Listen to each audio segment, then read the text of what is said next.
ಆತ್ಮೀಯ ವಿದ್ಯಾರ್ಥಿಗಳೇ, ನಿಮಗೆಲ್ಲ ಗಮ್ಯ ಕನ್ನಡ ಪ್ರಪಂಚ ಯೂಟ್ಯೂಬ್ ಚಾನಲ್ಗೆ ಸ್ವಾಗತ.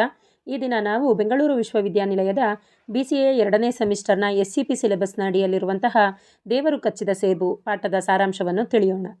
ಈ ಪಾಠವನ್ನು ಬರೆದವರು ದಯಾನಂದ.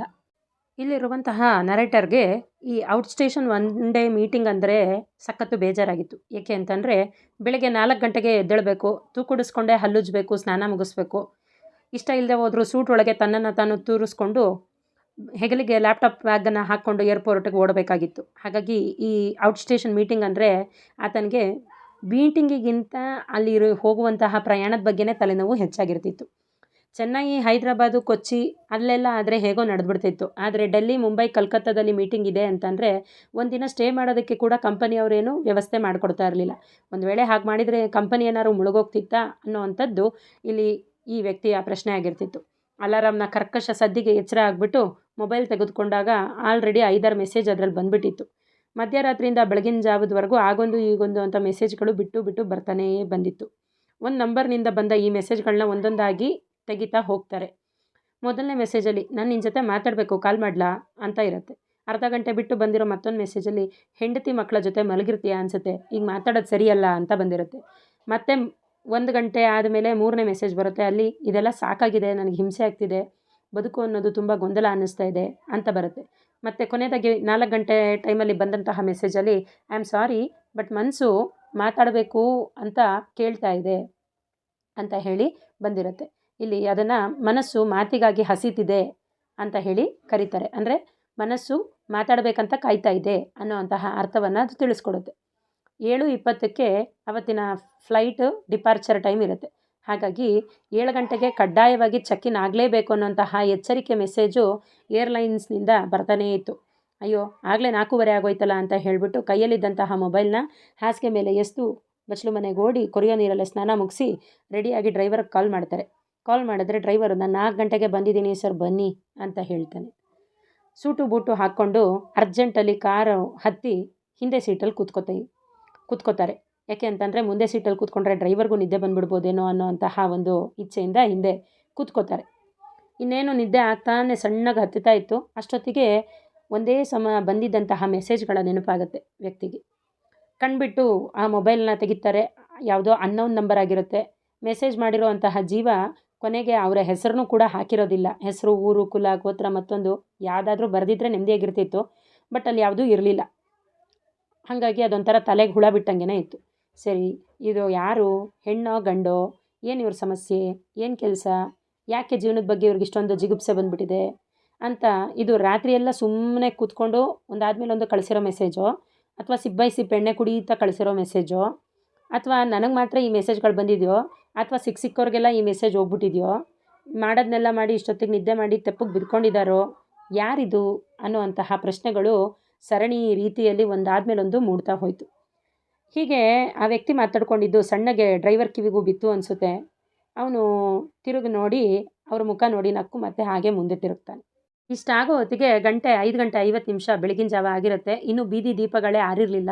ಈಗಲೇ ಕಾಲ್ ಮಾಡಿ ಯಾರಿದು ಅಂತ ವಿಚಾರಿಸ್ಲಾ ಅಂತ ಒಂದು ಸಲ ಅನಿಸುತ್ತೆ, ಬೇಡ ಅಂತ ಇನ್ನೊಂದು ಸಲ ಅನಿಸುತ್ತೆ. ಈ ಜೀವಕ್ಕೆ ಇದೆಲ್ಲ ಸಾಕು ಅಂತ ಅನಿಸೋಷ್ಟು ಹಿಂಸೆ ಕೊಟ್ಟಿರೋದಾದರೂ ಯಾರು, ಇಷ್ಟೊಂದು ಹಿಂಸೆಗೆ ದೂಡಿರೋ ಅಂಥ ಕಂಪನಿ ಯಾವುದಿರ್ಬೋದು, ಅದು ಎಲ್ಲಿದೆ, ಯಾಕೆ ಈ ಥರ ಹಿಂಸೆ ಕೊಟ್ಟಿದ್ದಾರೆ, ಬಾಸ್ ಕೊಟ್ಟಿದ್ದಾರಾ, ಅಥವಾ ಸೀನಿಯರ್ಸ್ ಕೊಟ್ಟಿದ್ದಾರಾ, ಅಥವಾ ಕೊಲೀಗ್ಸ್ ಆದರೂ ಕೊಟ್ಟಿದ್ದಾರಾ?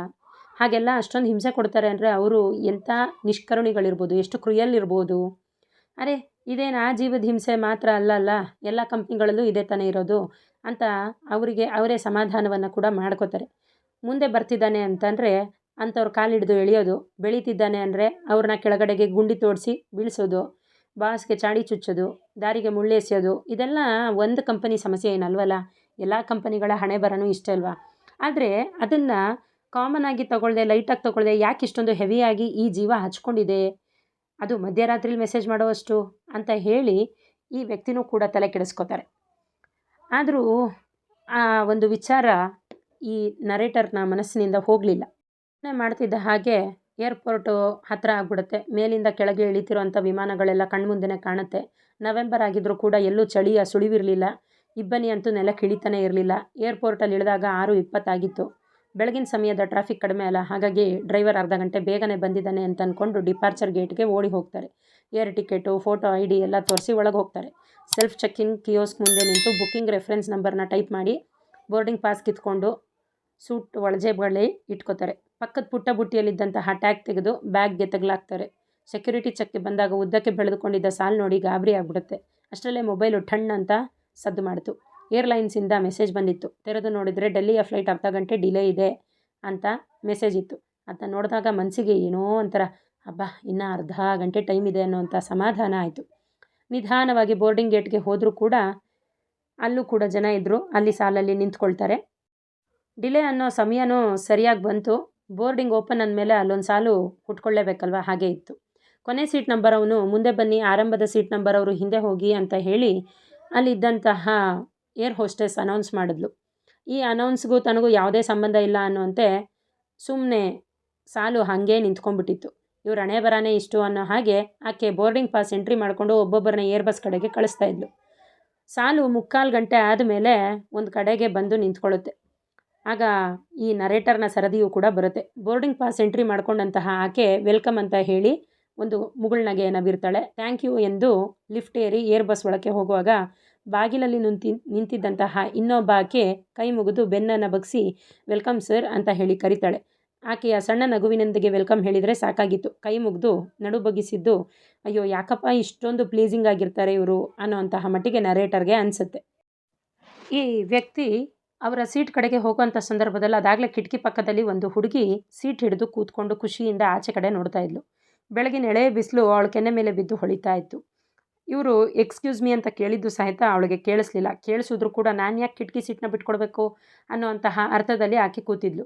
ಮೊದಲು ವಿಮಾನದಲ್ಲಿ ಓಡಾಡೋದು ಅಂದರೆ ಅದು ತುಂಬ ಎಕ್ಸೈಟೆಡ್ ಆಗಿರುತ್ತೆ ಆಯಿತಾ. ಹೇಗೆ ಅಂದರೆ ಕಿಟಕಿ ಪಕ್ಕದ ಸೀಟಲ್ಲಿ ಕೂತ್ಕೊಂಡು ವಿಮಾನದ ರೆಕ್ಕೆಗಳನ್ನ ನೋಡೋದು, ಸೆಲ್ಫಿ ತಗೊಳ್ಳೋದು, ಟೇಕ್ ಆಫಿಗೆ ಮುಂಚೆ ಅದನ್ನು ಫೇಸ್ಬುಕ್ಕಿಗೆ ಹಾಕ್ಬಿಡೋದು, ನೆಕ್ಸ್ಟು ಎಷ್ಟು ಲೈಕ್ ಬಂತು ಅಂತ ಕಾದು ಕೂತು ನೋಡೋದು, ಇದೆಲ್ಲ ಸರ್ವೇ ಸಾಮಾನ್ಯ ಆಗಿತ್ತು.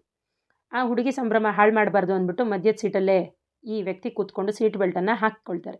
ರನ್ವೇಯಲ್ಲಿ ಏಕಾಏಕಿ ವಿಮಾನ ತನ್ನ ವೇಗನ ಹೆಚ್ಚಿಸ್ಕೊಳ್ತು. ಪಕ್ಕದಲ್ಲಿದ್ದ ಹುಡುಗಿ ಆವರೆಗೂ ಕಿಟಕಿ ಆಚೆ ನೋಡ್ತಾ ಇದ್ದವಳು ಈಗ ಎರಡೂ ಕಿವಿಗೂ ಬೆರಳು ಸಿಗಿಸ್ಕೊಂಡು ಗಟ್ಟಿಯಾಗಿ ಕಣ್ಮುಚ್ಕೊಂಡು ಕೂತ್ಕೋತಾಳೆ.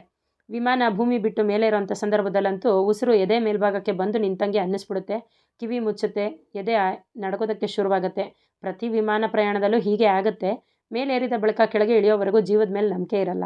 ಎಲ್ಲಿ ರೆಕ್ಕೆ ಮುರಿದೋಗ್ಬಿಡುತ್ತೋ, ಸಿನಿಮಾದಲ್ಲಿ ತೋರಿಸೋ ಹಂಗೆ ಯಾವ ಮೂಲೆಯಲ್ಲಿ ಬೆಂಕಿ ಎತ್ಕೊಂಡ್ಬಿಡುತ್ತೋ ಅನ್ನೋಂತಹ ಭಯಗಳೇ ಬೇಕಾದಷ್ಟು ಕಾಡ್ತಾ ಇರುತ್ತೆ. ಎಷ್ಟು ಸಮಾಧಾನ ಮಾಡ್ಕೊಳ್ಳೋದಕ್ಕೆ ಪ್ರಯತ್ನ ಮಾಡಿದ್ರೂ ಕೂಡ ಈ ವಿಲೋಮವಾದಂತಹ ಕಲ್ಪನೆಗಳು ಪ್ರತಿ ಟೇಕಾಫಲ್ಲೂ ಕೂಡ ಕಣ್ಣಿಗೆ ಕಟ್ಟದಂಗೆ ಕಾಡ್ತಾ ಇರುತ್ತೆ ಅನ್ನೋಂಥದ್ದನ್ನು ಇಲ್ಲಿ ಲೇಖಕರು ಹೇಳ್ತಾರೆ. ಏರ್ ಕ್ಯೂ ಅವರು ಕೊಟ್ಟಂತಹ ಸ್ಯಾಂಡ್ವಿಚ್ ತಿಂದು ಕಪ್ ನೀರು ಕುಡಿದ ಮೇಲೆ ಜೀವಕ್ಕೆ ಒಂದು ಸ್ವಲ್ಪ ಸಮಾಧಾನ ಅಂತ ಅನಿಸ್ತು ಅವ್ರಿಗೆ. ಆಕಾಶದಲ್ಲಿ ತಿಂಡಿ ಇಷ್ಟಿದ್ದರೆ ಸಾಕು, ಹೊಟ್ಟೆ ಹಸಿವು ಹಿಂಗೋಗುತ್ತೆ. ಹಸಿವು ಕೇವಲ ಹೊಟ್ಟೆಗಷ್ಟೇ ಇರುತ್ತೆ, ಮನಸ್ಸು ಮಾತಿಗಾಗಿ ಹಸಿತಾ ಇರುತ್ತೆ ಅನ್ನೋದನ್ನು ಮತ್ತೆ ಹೇಳ್ತಾ ಇರ್ತಾರೆ. ಅಂದರೆ ಹೊಟ್ಟೆ ತಿಂದ ನಂತರ ಹಸಿವು ಮುಗ್ದೋಗುತ್ತೆ, ಆದರೆ ಆಕಾಶದ ಪ್ರಯಾಣದಲ್ಲಿ ಮನಸ್ಸು ಯಾರಾದರೂ ತನ್ನ ಜೊತೆ ಮಾತಾಡಿದ್ರೆ ಚೆನ್ನಾಗಿರುತ್ತೆ ಅಂತ ಹೇಳಿ ಕಾಯ್ತಾ ಇರುತ್ತೆ. ಅದನ್ನು ಈ ಮನಸ್ಸು ಮಾತಿಗಾಗಿ ಹಸಿತಿದೆ ಅಂತ ಹೇಳೋವಂತಹ ಮೆಸೇಜು ನೆನಪು ಮಾಡಿಸ್ತು. ಹಾಗಾಗಿ ಹಸಿವು ಹೊಟ್ಟೆಗಷ್ಟೇ ಅಲ್ಲ, ಮನಸ್ಸಿಗೂ ಇರುತ್ತೆ ಅನ್ನೋವಂಥದ್ದು ಈ ನಿರೂಪಕರಿಗೆ ಗೊತ್ತಾಗುತ್ತೆ ಅಂತ ಹೇಳ್ಬೋದು. ಬಾಯಿಗಷ್ಟೇ ಅಲ್ಲ, ಕಿವಿ, ಕಣ್ಣು, ಮೂಗು, ಬಾಯಿ, ಚರ್ಮಕ್ಕೆಲ್ಲದಕ್ಕೂ ಕೂಡ ಹಸಿವಿರುತ್ತೆ. ಕಣ್ಣು ನೋಟಕ್ಕಾಗಿ ಹಸಿಯುತ್ತೆ, ಮೂಗು ಪರಿಮಳಕ್ಕಾಗಿ ಹಸಿಯುತ್ತೆ, ಚರ್ಮ ಸ್ಪರ್ಶಕ್ಕಾಗಿ ಹಸಿಯುತ್ತೆ, ಕಿವಿ ಮಾತಿಗೋಸ್ಕರ ಹಸಿಯುತ್ತೆ. ಹೀಗೆ ಹಸಿವು ಅನ್ನೋದು ಕೇವಲ ಮನಸ್ಸಿಗಲ್ಲ ಅಥವಾ ಕೇವಲ ಹೊಟ್ಟೆಗಲ್ಲ, ಎಲ್ಲದಕ್ಕೂ ಇದೆ ಅನ್ನೋವಂಥದ್ದನ್ನು ಇಲ್ಲಿ ನೆನಪಿಸ್ಕೋತಾರೆ. ಇದೆಲ್ಲದರ ಮಧ್ಯೆನೂ ಲೇಖಕರಿಗೆ ಆ ಒಂದು ಮೆಸೇಜು ಡಿಸ್ಟರ್ಬ್ ಮಾಡ್ತಾನೆ ಇರುತ್ತೆ, ಅಲ್ಲಲ್ಲಿ ನೆನಪಾಗ್ತಾನೆ ಇರುತ್ತೆ. ಡೆಲ್ಲಿ ಏರ್ಪೋರ್ಟಲ್ಲಿ ಇಳಿದ ಮೇಲೆ ಫೋನ್ ಮಾಡೋಣ ಅನ್ಕೋತಾರೆ, ಅಲ್ಲಾಗಲಿಲ್ಲ. ಏರ್ಪೋರ್ಟಿಂದ ಮೀಟಿಂಗ್ ಇರೋ ಹೋಟೆಲ್ಗೆ ಹೋಗುವಾಗ ಮಾಡೋಣ ಅನ್ಕೋತಾರೆ, ಅಲ್ಲೂ ಆಗಲಿಲ್ಲ.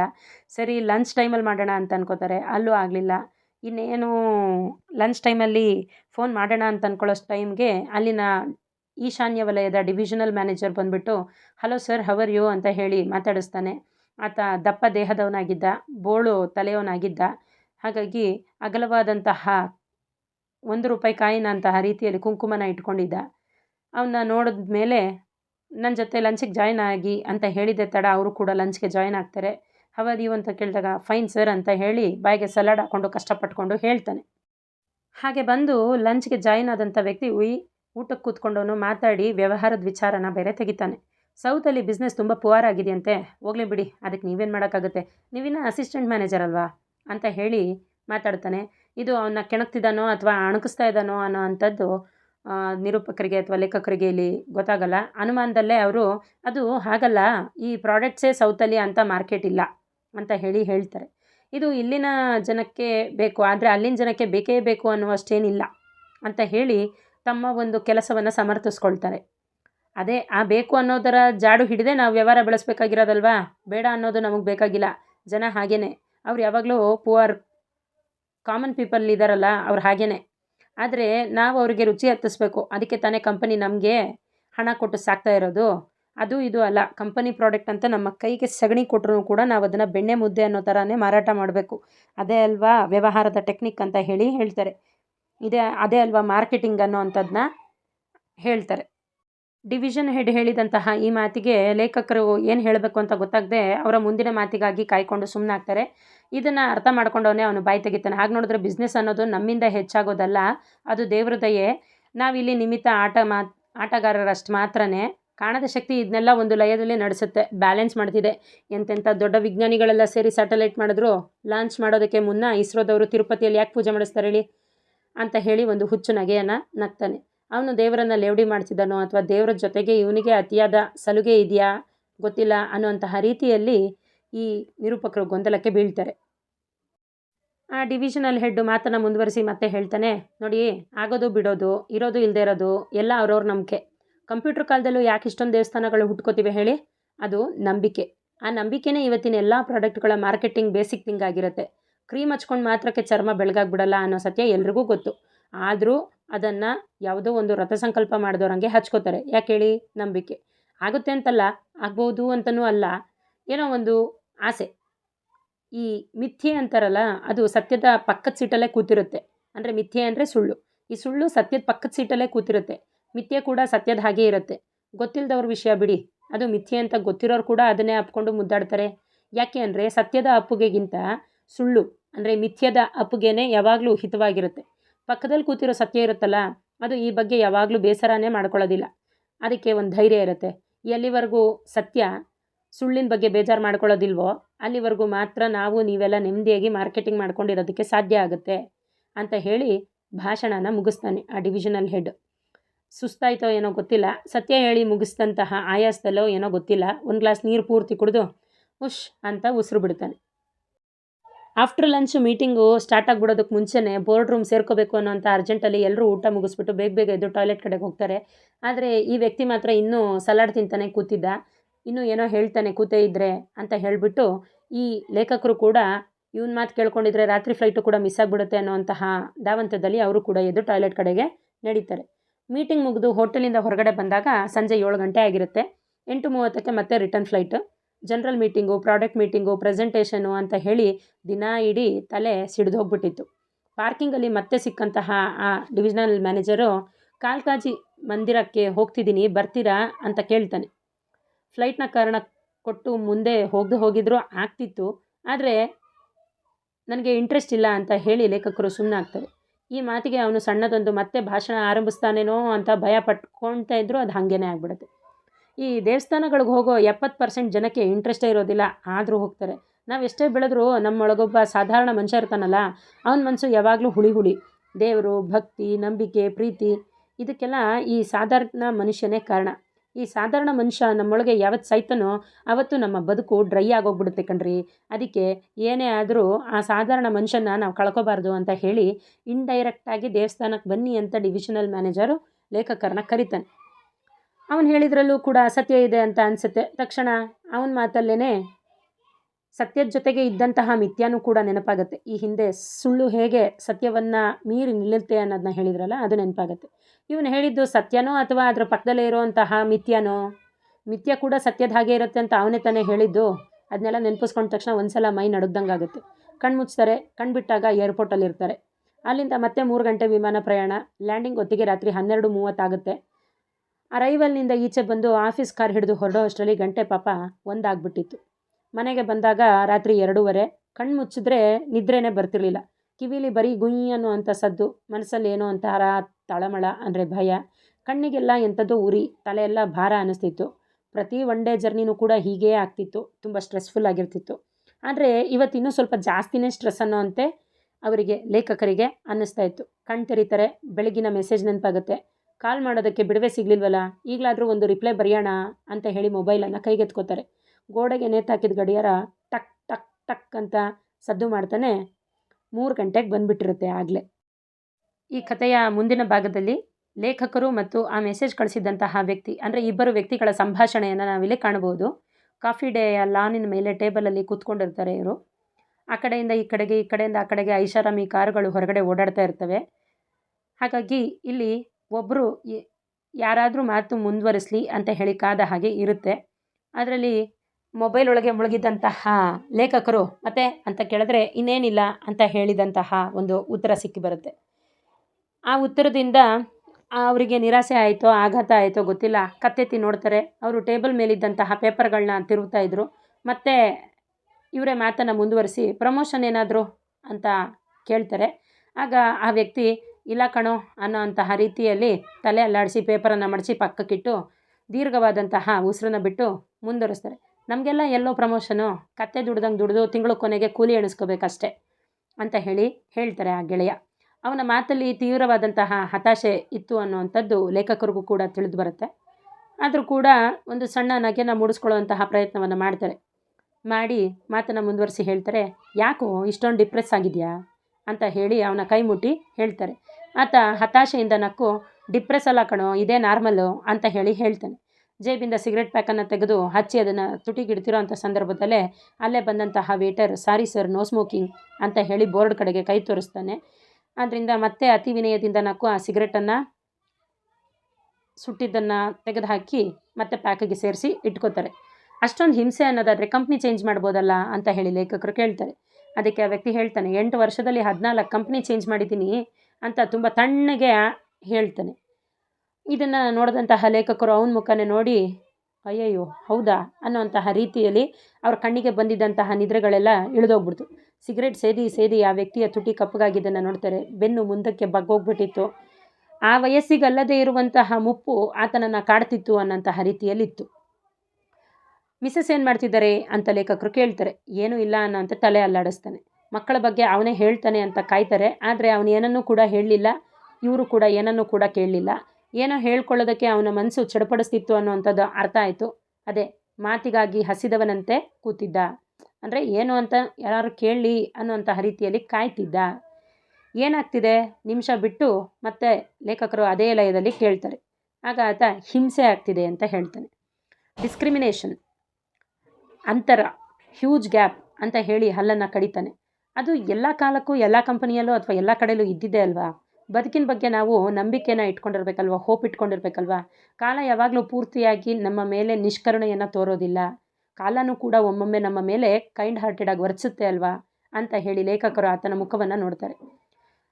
ಲೇಖಕರಿಗೆ ಒಂದು ಸಲ ಅನಿಸುತ್ತೆ, ಒಂದು ವೇಳೆ ನಾನೇನಾದ್ರು ಇವನ ಸಮಸ್ಯೆಯನ್ನು ಕಮ್ಮಿ ಮಾಡ್ತಿದ್ದೀನೋ ಅಥವಾ ಅನ್ನುವಂತಹ ಒಂದು ಪ್ರಶ್ನಾರ್ಥಕ ದೃಷ್ಟಿಯಲ್ಲಿ ಅವನನ್ನು ಕಣ್ಣಲ್ಲಿ ಕಣ್ಣಿಟ್ಟು ನೋಡ್ತಾರೆ. ಆದರೆ ಯಾವುದೇ ಉತ್ತರನೂ ಸಿಗಲಿಲ್ಲ. ನಾನು ನೀನು ಒಟ್ಟಿಗೆ ಓದಿದ್ರು, ನಾನು ನಿನಗಿಂತಲೂ ಒಳ್ಳೆ ಗ್ರೇಡ್ನಲ್ಲಿ ಎಜುಕೇಷನ್ನ ಮುಗಿಸ್ದೆ. ಆದರೆ ನೀನೀಗ ಮ್ಯಾನೇಜರು, ನಾನು ಇನ್ನು ಎಕ್ಸಿಕ್ಯೂಟಿವ್. ಎಲ್ಲೇ ಹೋದರೂ ಹೇಗಾದರೂ ಮಾಡಿ ಜಾತಿ ಪತ್ತೆ ಮಾಡಿಬಿಡ್ತಾರೆ. ಆಮೇಲೆ ಅಷ್ಟೇ ಅದೋ ಮುಖ ಹಾಕ್ಬಿಡ್ತಾರೆ. ಇಲ್ಲಿ ಮನುಷ್ಯ ಮುಖ್ಯನಾ ಅಥವಾ ಜಾತಿ ಮುಖ್ಯನಾ ಅನ್ನುವಂತಹ ಮಾತಿಗೆ, ಆ ಸ್ನೇಹಿತನ ಮಾತಿಗೆ ಉತ್ತರ ಏನು ಹೇಳಬೇಕು ಅಂತ ಹೇಳಿ ಲೇಖಕರಿಗೆ ತಿಳಿಲಿಲ್ಲ. ಅವನ ಮಾತು ಕೇಳಿ ಕೆಲವೊಂದು ಸಮಸ್ಯೆಗಳು ಕೆಲ ಕಾಲದವರೆಗೆ ವ್ಯಕ್ತಿಗತವಾಗಿರ್ತವೆ, ಏಕಾಏಕಿ ಅದು ಕಮ್ಯುನಿಟಿಯ ಒಂದು ಸಮಸ್ಯೆಯಾಗಿ ಬದಲಾಗ್ಬಿಡುತ್ತೆ ಅಂತ ಹೇಳಿ ಅನಿಸುತ್ತೆ. ಅವನ ಬಗ್ಗೆ ಅಷ್ಟೇ ಅಲ್ಲ, ಆ ಲೇಖಕರ ಬಗ್ಗೆನೂ ಕೂಡ ಅವರಿಗೆ ಏನು ಮಾತಾಡಬೇಕು ಅಂತ ತಿಳಿಯದಂತೆ ಆಗೋಗ್ಬಿಡ್ತು. ಕೊಳ್ಳೋದು ಅಭ್ಯಾಸ ಆಗಿಬಿಟ್ರೆ ಒದೆಯೋದು ಒದೆತ ಅಂತ ಅನಿಸೋದೇ ಇಲ್ಲ. ಹಿಂಸೆನೂ ಕೂಡ ಒಂದು ಚಟ ಆಗಿಬಿಡುತ್ತೆ ಅಂತ ಹೇಳಿ ಆತ ನಗ್ತಾನೆ. ಅವನು ಇನ್ನೂ ನಗ್ತಿರುವಾಗಲೇ ಗಂಟೆಗಳ ಹಿಂದೆ ಆರ್ಡ್ರ್ ಮಾಡಿದಂತಹ ಕಾಫಿಯನ್ನು ವೇಟರ್ ಟೇಬಲ್ ಮೇಲೆ ತಂದಿಟ್ಟ. ಬೇರೆ ಏನಾದರೂ ಬೇಕಾ ಅಂತ ನೋಡ್ದ. ಕೈ ಸನ್ನೆಯಲ್ಲೇ ಇನ್ನೇನು ಬೇಡ ಅಂತ ಹೇಳಿ ಅಲ್ಲಿಂದ ಎದ್ದು ಹೊರಟರು. ಕಾಫಿ ಕಪ್ಪನ್ನು ಅವನೇ ಕೂಡ ಇವರ ಕೈಗೆ ಇಡ್ತಾನೆ. ಒಂದು ಸಿಪ್ಪು ಹೀರಿ, ಈ ರೋಡಲ್ಲಿ ಆ ಕಡೆಯಿಂದ ಆಟೋ ಸೈಕಲ್ ಬರೋಂಗಿಲ್ಲ, ಈ ಕಡೆಯಿಂದ ಟೆಂಪೋ ಲಾರಿ ಹೋಗಂಗಿಲ್ಲ, ಇದಕ್ಕೇನು ಅರ್ಥ ಹೇಳು ಅಂತ ಹೇಳಿ ಕೇಳಿದ್ರು. ಇದು ಲೇಖಕರಿಗೆ ಅರ್ಥ ಆಗೋದಿಲ್ಲ. ಪ್ರಶ್ನೆನ ಅಥವಾ ಉತ್ತರನ ಅಥವಾ ನಮ್ಮನ್ನು ನಾವೇ ಪ್ರಶ್ನೆ ಮಾಡ್ಕೊಳ್ತಿರೋದ ಅಂತ ಏನೂ ತಿಳಿದೆ ಕಾಫಿಯನ್ನು ಕುಡಿತಾರೆ. ನಂತರ ಅವನೇ ಉತ್ತರವನ್ನು ಹೇಳ್ತಾನೆ. ಇದೇ ಅಂತರ, ಬದುಕಿನ ಅಂತರ. ಈ ಭೂಮಿ ಮೇಲೆ ಅಶಕ್ತರು ಬಾಳೋ ಹಾಗೆ ಇಲ್ಲ. ಕಂಪನಿಯಲ್ಲಷ್ಟೇ ಅಲ್ಲ, ದಾರಿ ಮೇಲೂ ಕೂಡ ಬದುಕೋಂಗಿಲ್ಲ. ಬದುಕಿನ ದಾರಿಲಿ ನಮಗೆ ಸೈನ್ ಬೋರ್ಡ್ಗಳಿರಲ್ಲ. ಅವನು ನನ್ನ ಮಾತಿಗಾಗಿ ಹಸ್ದಿದ್ದ ಅನ್ನೋಂತಹ ಮಾತು ಇವಾಗ ಲೇಖಕರಿಗೆ ಉಲ್ಟಾ ಕಾಣಿಸುತ್ತೆ. ಅವನು ಲೇಖಕರ ಮಾತಿಗೋಸ್ಕರ ಹಸ್ತಿದ್ನೋ ಅಥವಾ ಅವನ ಮಾತಿಗಾಗಿ ಅವನೇ ಹಸ್ತಿದ್ನ ಗೊತ್ತಾಗಲಿಲ್ಲ. ಆ ಸ್ನೇಹಿತ ಮಾತನ್ನು ಮುಂದುವರಿಸ್ಕೊಳ್ತಾ ಹೇಳ್ತಾನೆ, ಮೊದಲು ಇದು ಕೆಲಸದ ಸಮಸ್ಯೆ ಅಂದ್ಕೊಂಡಿದ್ದೆ, ಆದರೆ ಇದು ಕೆಲಸದ ಸಮಸ್ಯೆ ಮಾತ್ರ ಅಲ್ಲ, ಇಡೀ ಬಾಳಿಂದೇ ಸಮಸ್ಯೆ. ಈ ಭೂಮಿಲಿ ಈ ಥರದ ಕಂಪ್ನಿಗಳು ಬೇಕಾದಷ್ಟಿದೆ. ಅಲ್ಲೆಲ್ಲರೂ ಕೂಡ ಓಡೋದೇ ಒಂದು ದೊಡ್ಡ ಟಾರ್ಗೆಟ್ಗೋಸ್ಕರ. ಹಾಗಾಗಿ ಯಾರು ಯಾವ ಟಾರ್ಗೆಟ್ಗೋಸ್ಕರ ಯಾವುದ್ರ ಹಿಂದೆ ಯಾವಾಗ ಓಡ್ತಾರೆ ಅಂತ ಗೊತ್ತಿಲ್ಲ. ಒಟ್ಟಲ್ಲಿ ಓಡ್ತಾ ಇರ್ತಾರೆ ಅಷ್ಟೇ. ನಿಂತೋದ್ರೆ ಕಾಲು ತುಳಿತಕ್ಕೆ ಸಿಕ್ಕಿ ಸತ್ತೋಗ್ಬಿಡ್ತಾರಲ್ಲ, ಆದ್ದರಿಂದ ಓಡ್ತಾ ಇರಬೇಕು. ಇದು ನನ್ನೊಬ್ಬನ ಸಮಸ್ಯೆ ಅಲ್ಲ, ಈ ಭೂಮಿ ಮೇಲೆ ಎಷ್ಟೋ ಜನರ ಸಮಸ್ಯೆ ಅಂತ ಹೇಳ್ತಾನೆ. ಮತ್ತು ಲೇಖಕರ ಮಾತಿಗೋಸ್ಕರ ಕಾಯ್ತಾನೆ. ಇದು ನೀನು ಅಂದ್ಕೊಂಡಿರೋ ಅಷ್ಟು ದೊಡ್ಡ ಸಮಸ್ಯೆ ಅಲ್ಲ ಅನಿಸುತ್ತೆ. ಈ ಕೆಲಸ, ಈ ಕಂಪ್ನಿ ಅಲ್ಟಿಮೇಟ್ ಅಲ್ಲ, ಕೆಲಸನೇ ಬದುಕಲ್ಲ. ಅಫ್ಕೋರ್ಸ್ ಇಲ್ಲಿ ಉಳಿಬೇಕು ಅಂದರೆ ಓಡಲೇಬೇಕು, I agree with you, but it's not a big problem. ಓಡೋದೇನು, ಇಲ್ಲಿ ಬಾಳ್ಬೋದು. ಯಾಕೆ ಇಷ್ಟೊಂದು ಅಸಮಾಧಾನ ಮಾಡ್ಕೊಂಡಿದ್ಯಾ ಗೆಳೆಯ ಅಂತ ಹೇಳಿ ಲೇಖಕರು ಅವರನ್ನು ಸಮಾಧಾನ ಪಡಿಸೋದಕ್ಕೆ ನೋಡ್ತಾರೆ. ಲೇಖಕರ ಈ ಮಾತನ್ನು ಕೇಳಿಕೊಂಡು ಸೈಲೆಂಟಾಗಿ ಕೂತಿದ್ದಂತಹ ಗೆಳೆಯನನ್ನು ನೋಡಿಕೊಂಡು ಲೇಖಕರು ಅನ್ಕೋತಾರೆ, ಇವನಿಗೇನೋ ಇಷ್ಟೋ ಸಮಾಧಾನ ಸಿಕ್ಕಿರ್ಬೋದು ಅಂದ್ಕೊಂಡು ಕಾಫಿಯನ್ನು ಮತ್ತೆ ತುಟಿಗಿಡ್ತಾರೆ. ಅಷ್ಟೊತ್ತರೆಗೆ ಸುಮ್ಮನಿದ್ದಂಥ ವ್ಯಕ್ತಿ ಮತ್ತೆ ಮಾತಾಡೋಕ್ಕೆ ಶುರು ಮಾಡ್ತಾನೆ. ಎಲ್ಲಿವರೆಗೂ ಅಸಮಾನತೆ ಇರುತ್ತೋ ಅಲ್ಲಿವರೆಗೂ ಅಸಮಾಧಾನನೂ ಕೂಡ ಇರಲೇಬೇಕು. ನೀನು ಟೇಬಲ್ ಆ ಕಡೆ ಕೂತಿದ್ಯಾ, ಈ ಕಡೆ ಕೂತಿರೋನ ಕಷ್ಟ ನಿನಗೆ ತಿಳಿಯೋದಿಲ್ಲ. ನಿನ್ನಂಥವ್ರು ಕಂಪನಿ ಬದಲಿದಷ್ಟು ಏರ್ತಾ ಹೋಗ್ತೀರಾ, ನನ್ನಂಥವ್ರು ಕಂಪನಿ ಬದಲಿದಷ್ಟು ಇಳಿತಾ ಹೋಗ್ತೀನಿ. ಆ ಕಡೆಯಿಂದ ನಿನಗೆ ಜಗತ್ತು ವಿಶಾಲವಾಗಿ ಕಾಣಿಸುತ್ತೆ, ಆದರೆ ನನಗೆ ನಿನ್ನ ಹಿಂದೆ ಇರುವಂತಹ ದೊಡ್ಡ ಗೋಡೆ ಅಷ್ಟೇ ಕಾಣಿಸುತ್ತೆ. ವಿಶಾಲವಾದ ಜಗತ್ತು ನನ್ನ ಬೆನ್ನ ಹಿಂದೆ ಓಡ್ತಾ ಇದೆ, ನಾನು ವಿರುದ್ಧ ದಿಕ್ಕಿಗೆ ಓಡ್ತಾ ಇದ್ದೀನಿ. ಅಥವಾ ನಾನು ನನ್ನಂಥವ್ರು ಬೆಳೆಯೋದಕ್ಕೆ ನಿಂತರೆ ನೆಲನೇ ಕುಸ್ತೋಗುತ್ತೋ ಏನೋ ಗೊತ್ತಿಲ್ಲ. ಪಾಪಿ ಸಮುದ್ರಕ್ಕೆ ಹೋದರೂ ಮೊಣಕಾಲುದ್ದ ನೀರು ಅಂತಾರಲ್ಲ, ಹಾಗೆ ಇಲ್ಲಿ ಸಮುದ್ರದಲ್ಲಿ ಸಾಯೋಣ ಅಂತ ಹೋದರೆ ಸಮುದ್ರದಲ್ಲಿರೋ ನೀರೇ ಬತ್ತೋಗ್ಬಿಟ್ರೆ, ಹಾರೋದಕ್ಕೆ ಹೊರಟ್ರೆ ಆಕಾಶನೇ ಕೆಳಗಡೆಗೆ ಬಂದುಬಿಟ್ರೆ ಏನು ಮಾಡೋದು? ಈ ಜಗತ್ತು ನಮ್ಮನ್ನು ಅಂತರಂಗದಲ್ಲೂ ಕತ್ತಲೆಯಲ್ಲೇ ಇಟ್ಟಿದೆ.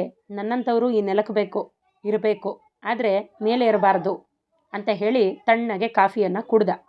ಮತ್ತೆ ತನ್ನ ಮಾತನ್ನು ಮುಂದುವರಿಸ್ತಾ ಹೇಳ್ತಾನೆ, ಚೇರ್ ದೂರದಲ್ಲಿ ಇದ್ದೆ, ಈಗ 3 ಉಳ್ಕೊಂಡಿದೆ. ಆದರೂ ನಾನು ಬಿಡಲ್ಲ, ಓಡ್ತೀನಿ. ಮಧ್ಯದಲ್ಲೇ ಕಾಲು ಬಿದ್ದು ಹೋದರೂ ತೆವಳ್ತೀನಿ, ಆದರೆ ನಿಲ್ಲಲ್ಲ. ಉಸಿರಿರೋವರೆಗೂ ನಿಲ್ಲಲ್ಲ. ಹಠದ ದನಿಯಲ್ಲೇ ಮಾತಾಡಿ ನಾನು ಈ ಬದುಕನ್ನು ಗೆಲ್ತೀನಿ ಅನ್ನೋಂತಹ ರೀತಿಯಲ್ಲಿ ಮಾತಾಡ್ತಿದ್ದ. ಅವನನ್ನು ಸಮಾಧಾನಕ್ಕೆ ತರೋದಕ್ಕೆ ಈಗ ಲೇಖಕರ ಬಳಿಯಲ್ಲಿ ಯಾವುದೇ ಮಾತುಗಳಿರಲಿಲ್ಲ.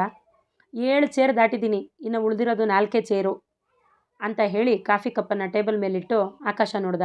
ಅವನು 7 ಸಮುದ್ರ ದಾಟೋದಕ್ಕೆ ಹೊರಟು 3 ಮುಗಿಸಿ ಈಗ 4ನೇ ಸಮುದ್ರವನ್ನು ದಾಟೋದಕ್ಕೆ ಮುಂಚೆ ಸುಸ್ತಾಗ್ಬಿಟ್ಟಿದ್ದಾನೆ. ಆ ಸುಸ್ತನ್ನು ನೀಗಿಸ್ಕೊಳ್ಳೋದಕ್ಕೆ ಇಲ್ಲಿ ಬಂದು ಕೂತಿದ್ದಾನೆ ಅಂತ ಹೇಳೋ ರೀತಿಯಲ್ಲಿ ಲೇಖಕರಿಗೆ ಆ ಗೆಳೆಯ ಕಾಣಿಸ್ತಾನೆ. ಅವನ ಮಾತಿಗೆ ಏನು ಹೇಳಬೇಕು ಅಂತ ತಿಳಿಯದೆ ಲೇಖಕರು ಕಣ್ಣು ಮುಚ್ಚಿ ಸುಮ್ಮನೆ ಕೂತ್ಕೋತಾರೆ. ಕಣ್ಬಿಟ್ಟಾಗ ಜಗತ್ತು ಹುಚ್ಚರ ಹಾಗೆ ಯಾವುದರ ಹಿಂದೆನೋ ಓಡ್ತಾ ಇದೆ ಅನ್ನುವಂಥದ್ದು ಮಾತ್ರ ಲೇಖಕರ ಕಣ್ಣಿಗೆ ಕಾಣಿಸುತ್ತೆ. ಇದು ದೇವರು ಕಚ್ಚಿದ ಸೇಬು ಪಾಠದ ಸಾರಾಂಶ. ಸೊ ಕೊನೆಯದಾಗಿ ಹೇಳಬೇಕು ಅಂದರೆ, ದೇವರು ಕಚ್ಚಿದ ಸೇಬು ಅನ್ನುವಂತಹ ಪಾಠವನ್ನು 2 ಭಾಗಗಳಾಗಿ ವಿಂಗಡಿಸ್ಕೋಬೋದು.